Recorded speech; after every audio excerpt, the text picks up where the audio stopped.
Hello बेटा। आज से बेटा हम इंटरमीडिएट भौतिक विज्ञान अनसॉल्व्ड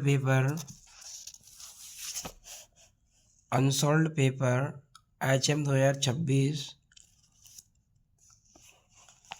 के जो 2025 के सेट हैं, 7 सेट हैं, उन सभी सेटों को एक्सप्लेन करने वाले हैं। और प्रत्येक सेट में जितने भी क्वेश्चंस होंगे वो आपको बहुत अच्छे तरीके से एक्सप्लेन करेंगे।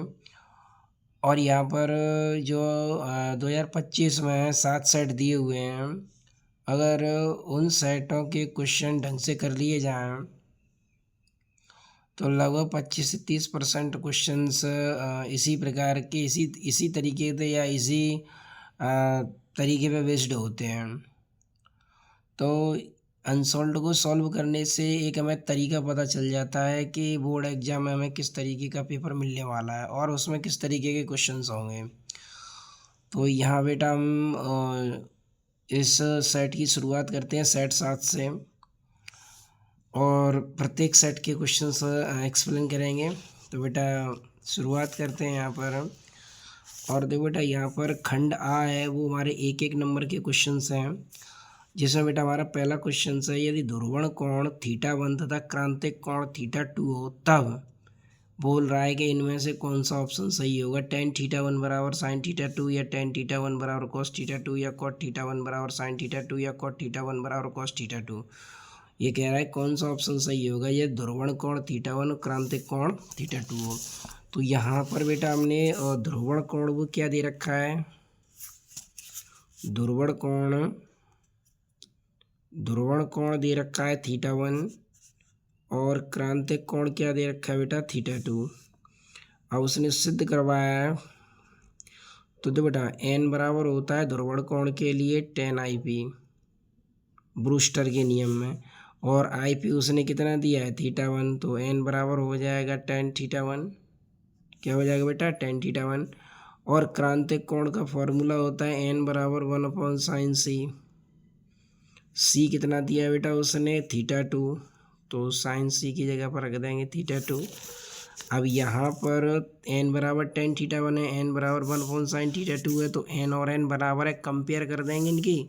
तो कंपेयर कर देंगे तो ये हो जाएगा tan θ1। ऐसा करते हैं, n का मान tan θ1 है, उसे यहाँ रख देंगे, तो बराबर 1/sin θ2। तो sin θ2, अब इसको उल्टा कर दें तो ये हो जाएगा 1/tan θ1, और ये हो जाएगा sin θ2। 1/tan θ क्या होता है, cot θ। तो cot θ1 बराबर sin θ2। तो यहाँ पर बेटा cot θ1 किसके बराबर है, sin θ2 के। तो यहाँ पर बेटा हमारा ऑप्शन कौन सा सही हो जाएगा, cot θ1 बराबर sin θ2, यानी बी ऑप्शन सही हो जाएगा। कौन सा सही हो जाएगा, बी। फिर कहा है अनुचुम्बकीय पदार्थ की चुम्बकीय प्रवृत्ति परम ताप के साथ बदलती है। तो बेटा इसने कहा है कि अनुचुम्बकीय पदार्थ की प्रवृत्ति परम ताप के साथ बदलती है। काई समानुपाती टी, काई समानुपाती टी पे घात -1, काई समानुपाती √t, या काई समानुपाती t²। यहाँ पर बेटा एक बात विशेष करके ध्यान रखनी है तुम्हें, जो अनुचुम्बकीय पदार्थ है उनकी चुम्बकीय प्रवृत्ति या लोह चुम्बकीय पदार्थ की प्रवृत्ति अनुचुम्बकीय और लोह चुम्बकीय पदार्थ की प्रकृति ताप के व्युत्क्रमानुपाती होती है। तो ताप के व्युत्क्रमानुपाती होती है, यहाँ काई समानुपाती टी इनवर्स है, इनवर्स को बट्टे में तो 1/t हो जाएगा।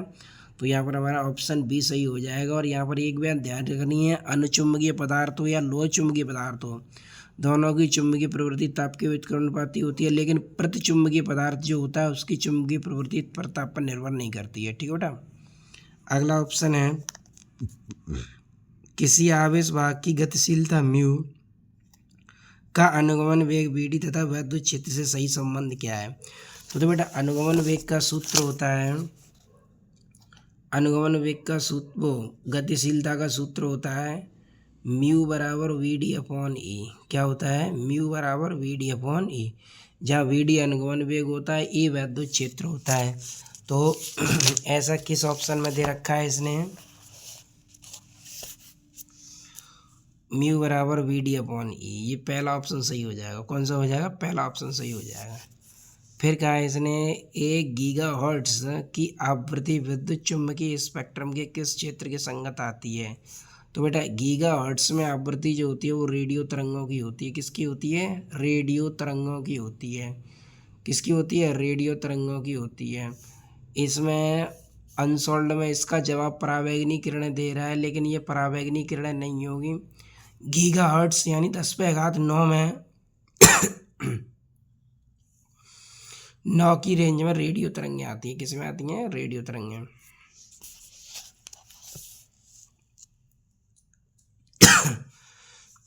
अगला है किसी प्रत्यावर्ती धारा परिपथ के विभवांतर तथा धारा को क्रम से V बराबर 100 साइन 100t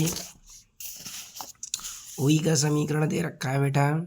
V का समीकरण क्या दे रखा है? V का समीकरण दे रखा है V बराबर 100 साइन 100t और धारा का समीकरण दे रखा है I बराबर 100 sign 100t plus π/3 100 sign 100t plus π/3 दिया है। इसने कहा है कि परिपथ में व्यय शक्ति P ज्ञात करना है।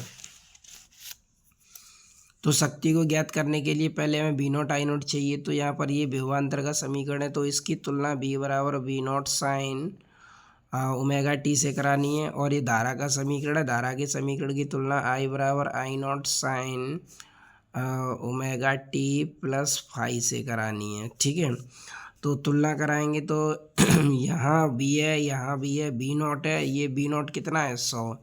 तो V0 की वैल्यू कितनी हो गई? 100 वोल्ट। धारा I0 है, यहाँ कितना है?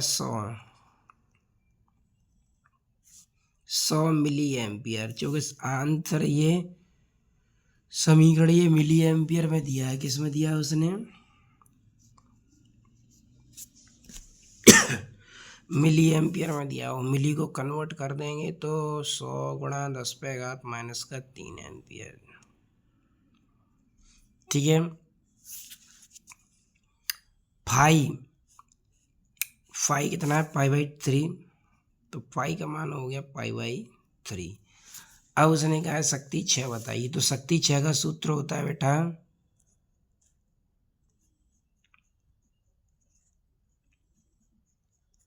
शक्ति 6 का सूत्र होता है P बराबर VRMS IRMS cos phi. VRMS होता है बेटा V0/√2, IRMS होता है I0/√2 और फाई का मान कितना है? π/3। π/3 कितना होता है? 60।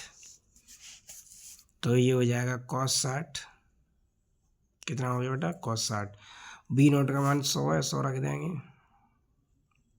I0 का मान है 100 गुणा 10⁻³ बटे √2 का √2 में गुणा करेंगे तो 2 बचा cos 60। देखो 1 2 3 3 0 से 3 घातें कम हो जाएंगी तो केवल कितना बचेगा? 10/2। cos 60 का मान हो गया 1/2 गुणा कर दो 10/4। 4 का भाग दे दो, कितना आ गया? 2.5 वाट। तो बेटा इसका ऑप्शन कौन सा सही हो जाएगा? 2.5 वाट, बी ऑप्शन सही हो जाएगा। फिर कहा हाइड्रोजन परमाणु में R त्रिज्या की कक्षा में इलेक्ट्रॉन की गतिज ऊर्जा प्रदर्शित होती है। तो गतिज ऊर्जा होती है बेटा ये, डी ऑप्शन सही होगा। इसका कौन सा? D option. इसके बाद कह रहा है बेटा ये पूर्ण आंतरिक परावर्तन के किन्हीं 2 अनुप्रयोगों का उल्लेख कीजिए। तो बेटा पूर्ण आंतरिक परावर्तन के 2 अनुप्रयोग पूछे हैं। पूर्ण आंतरिक परावर्तन का अनुप्रयोग कहाँ पर होता है? जैसे हीरे का चमकना। तो हीरे का चमकना पूर्ण आंतरिक परावर्तन का एक अनुप्रयोग है। कांच में पड़ी दरार है, कांच में पड़ी दरारों पर जब सूर्य की किरणें पड़ती हैं तो वो भी चमकदार दिखाई देती हैं। तो ये भी पूर्ण आंतरिक परावर्तन का एक अनुप्रयोग है। तो पहला हीरे का चमकना पूर्ण आंतरिक परावर्तन का एक अनुप्रयोग है।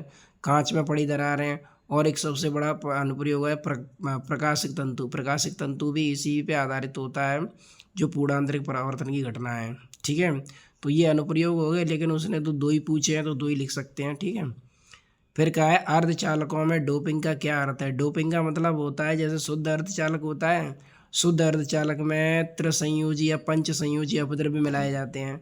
तो उस त्रिसंयोजी या पंच संयोजी अपद्रव्य मिलाने से जो अर्धचालक बनते हैं उसे बाह्य अर्धचालक कहते हैं।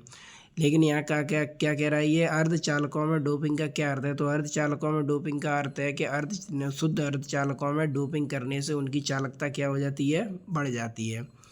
शुद्ध अर्धचालकों में डोपिंग करने से उनकी चालकता क्या हो जाती है, बढ़ जाती है। तो इसका जवाब क्या होगा, शुद्ध अर्धचालकों में डोपिंग करने से उनकी चालकता बढ़ जाती है।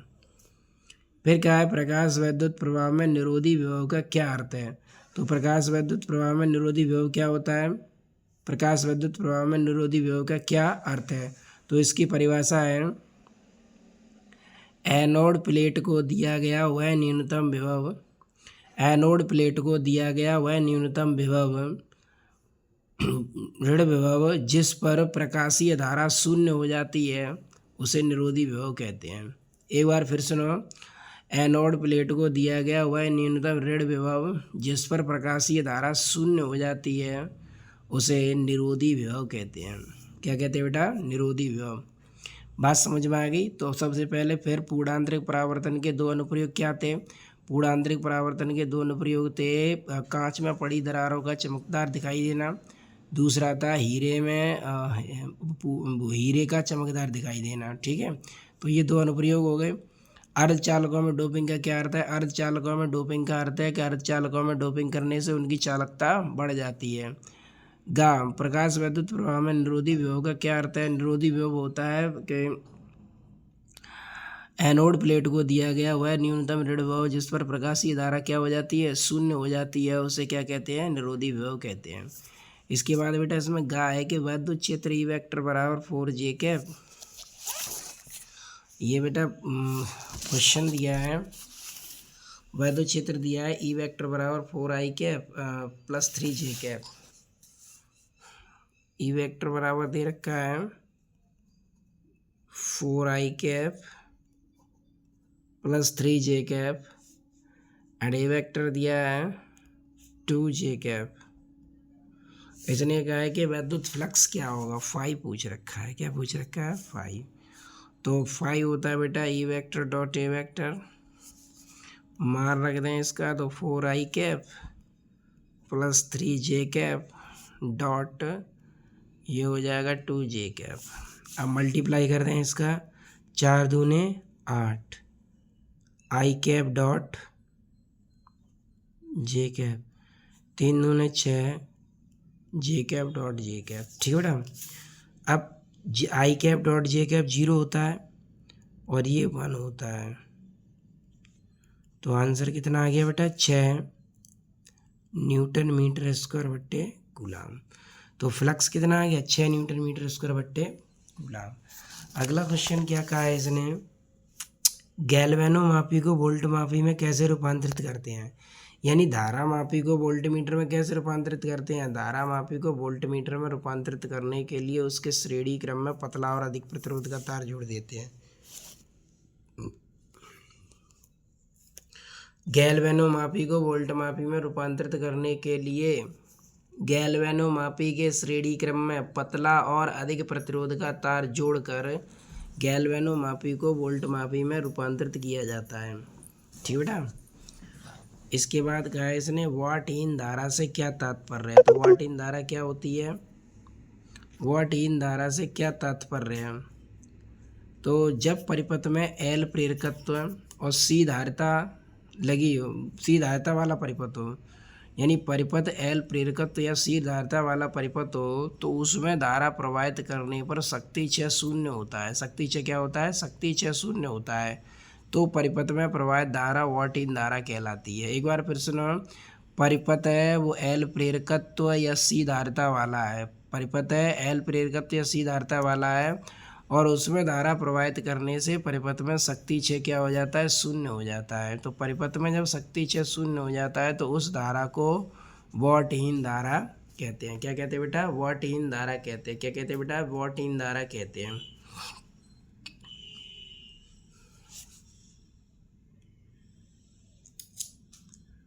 तो ये हमारे बेटा एक एक नंबर के क्वेश्चंस थे, ऑब्जेक्टिव क्वेश्चंस थे, ये हमारे कंप्लीट हो गए। इसमें बेटा हमारा ये क्वेश्चन दिया है, जब दो दो नंबर के क्वेश्चन है, खंड सा में दिए गए संधारित्रों के समायोजन की तुल्य धारिता तथा कुल संचित ऊर्जा ज्ञात कीजिए।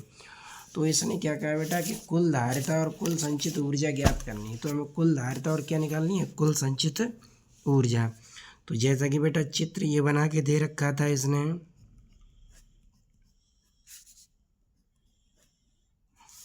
कि ये चित्र बना के दिया है इसने, यहाँ पर एक बैटरी भी जोड़ रखी है इसने, क्या वोल्ट की है, 2 वोल्ट की है। ये 3 माइक्रोफैरड का है, ये 4 माइक्रोफैरड का है, और ये 5 माइक्रोफैरड का है। ठीक है बेटा। तो बेटा ये 3 माइक्रोफैरड का है, ये 4 माइक्रोफैरड का है, ये 5 माइक्रोफैरड का है। कितने माइक्रोफैरड का, 3 4 5। अब देखो बेटा यहाँ पर हमें पहले इसकी तुल्य धारिता ज्ञात करनी है, और तुल्य धारिता ज्ञात करने के हमें ये C1 मान लेंगे, इसको C2 और इसको क्या मान लिया, C3। अब देखो बेटा यहाँ A पॉइंट है और ये B पॉइंट है। जब A पॉइंट से आवेश या धारा प्रवाह, आवेश का प्रवाह होगा, तो यहाँ से आवेश 2 भागों में बट जाएगा। फिर यहाँ पर आवेश की मात्रा अलग अलग हो जाएगी, यहाँ पर आवेश की मात्रा अलग अलग। तो कुल मिला के इस पूरे परिपथ में आवेश बट रहा है, और जब आवेश बढ़ता है तो कौन सा क्रम होता है, समांतर क्रम। तो समांतर, ये तीनों संधारित्र किस क्रम में जुड़े हुए हैं, समांतर क्रम में। तो C1, C2 व C3 किस क्रम में जुड़े हैं, ये समांतर क्रम में। तो समांतर क्रम में इसकी टोटल धारिता हो जाएगी C1 + C2 + C3, और C1 कितना है, 3 + 4 + 5, तो कितना हो गया, 12 माइक्रोफैरड। तो कितना आ गया बेटा, 12 माइक्रोफैरड आ गया, टोटल धारिता आ गई। अब ऊर्जा निकाल लेंगे। तो ऊर्जा होती है U = 1/2 CV²।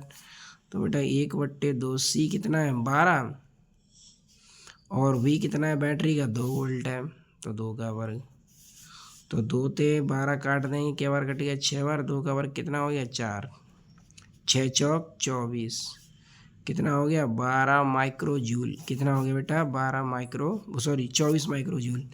तो यहाँ पर बेटा ऊर्जा निकल आई कितनी, 24 माइक्रो जूल। कितनी आ गई बेटा, 24 माइक्रो जूल। इसके बाद इसने कहा है कि प्रोटॉन तथा अल्फा कणों को समान विभवांतर से त्वरित किया जाता है, कणों की देवरोगली तरंगदैर्घ्य में अनुपात ज्ञात की। तो बेटा इसमें प्रोटॉन है और क्या है, अल्फा कण। तो बेटा यहाँ पर विशेष करके 2 बातें ध्यान रखनी है। प्रोटॉन के लिए MP = m है, तो अल्फा कण के लिए m∞ बराबर होता है 4m, जो कि प्रोटॉन का, अल्फा कण का द्रव्यमान प्रोटॉन का 4 गुना होता है। अगर प्रोटॉन पे आवेश QP = Q है, तो अल्फा कण पे आवेश बेटा इसका 2 गुना 2Q होता है। अब इसने क्या कहा है, तरंग दैर्घ्य का अनुपात पूछ रखा है, λp/λα में ज्ञात करना है। तो यहाँ पर सूत्र लगा देंगे, λp/λα। तो समान विभवांतर, सवाल में क्या कहा है इसने, समान विभवांतर। तो हमें दीर्घवृत्तीय तरंग दैर्घ्य को समान विभवांतर के पदों में लिखना है।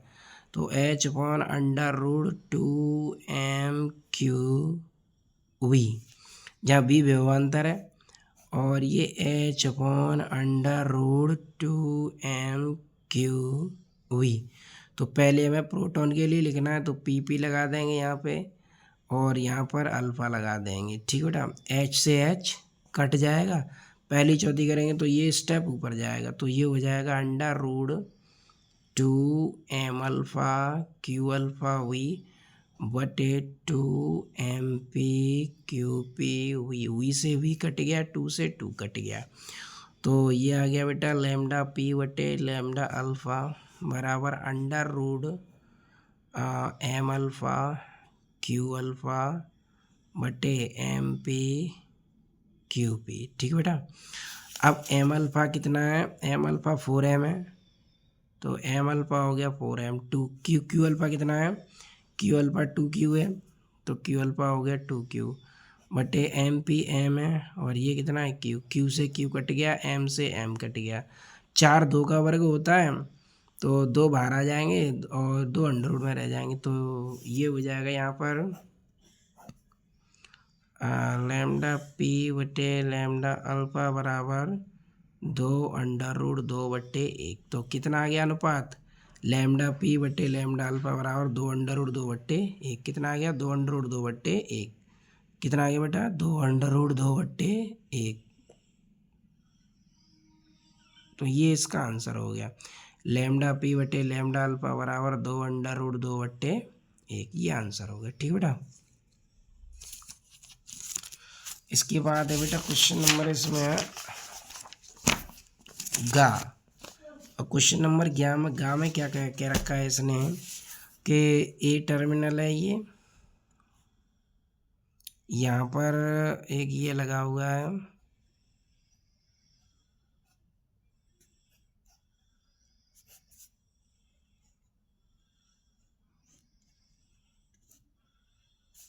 ये बी पॉइंट है, ये ए पॉइंट है, और यहाँ पर लगा है 20 ओम और यहाँ लगा है 5 ओम।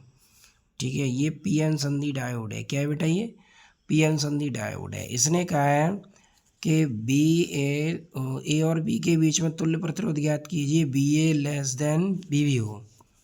तो देखो बेटा, बी ए ग्रेटर बी बी हो तब हमें तुल्य प्रतिरोध ज्ञात करना है। तो देखो बेटा, इसका मतलब ये है कि बी ए ग्रेटर बी बी है तो ए का विभव बी के विभव से ज़्यादा है, तो ए का विभव बी के विभव से ज़्यादा है तो ए प्लस की तरह कार्य करेगा और बी किसकी तरह कार्य करेगा? माइनस की तरह।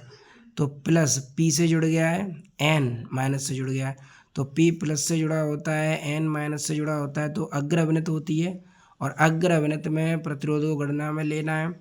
और यहाँ से हमें चित्र से दिखाई दे रहा है 20 और 5 समांतर क्रम में जुड़े हुए हैं, तो समांतर क्रम में जोड़ देंगे इनको।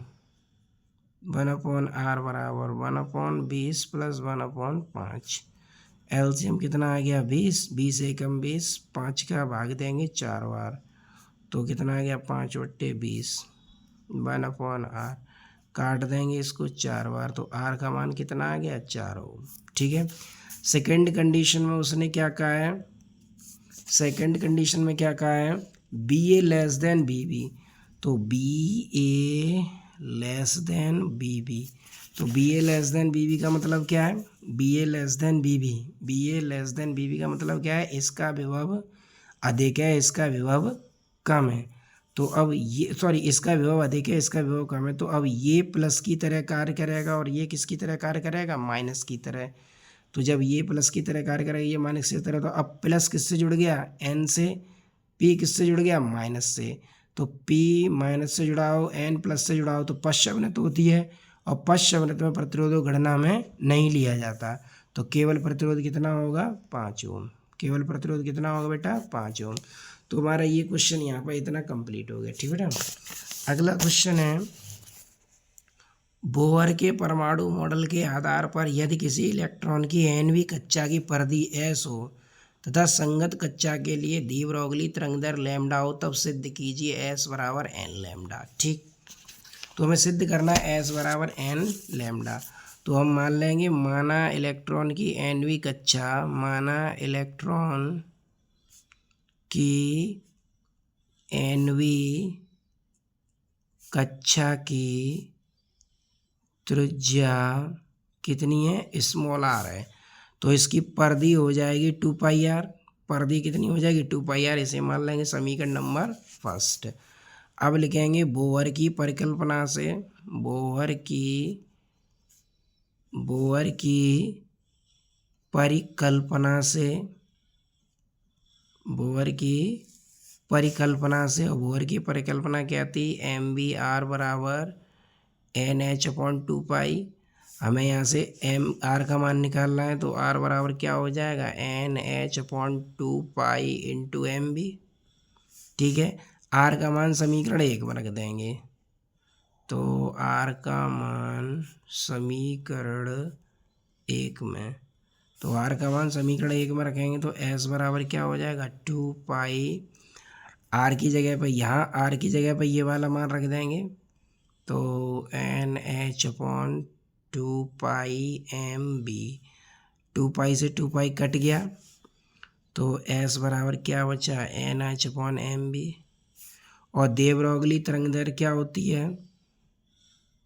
देवरोगली तरंगदर जहाँ देवरोगली तरंगदर क्या होती है, लैम्डा बराबर h/mv। तो h/mv की जगह पे क्या रख देंगे, लैम्डा, तो s बराबर हो जाएगा n लैम्डा। यही तो सिद्ध करना था हमें, s बराबर n लैम्डा। तो बेटा हमारा यहाँ पर ये सिद्ध हो गया। ठीक बेटा, इस वीडियो में इतना ही। आगे की वीडियो में शेष क्वेश्चंस को एक्सप्लेन करेंगे। Thanks for watching.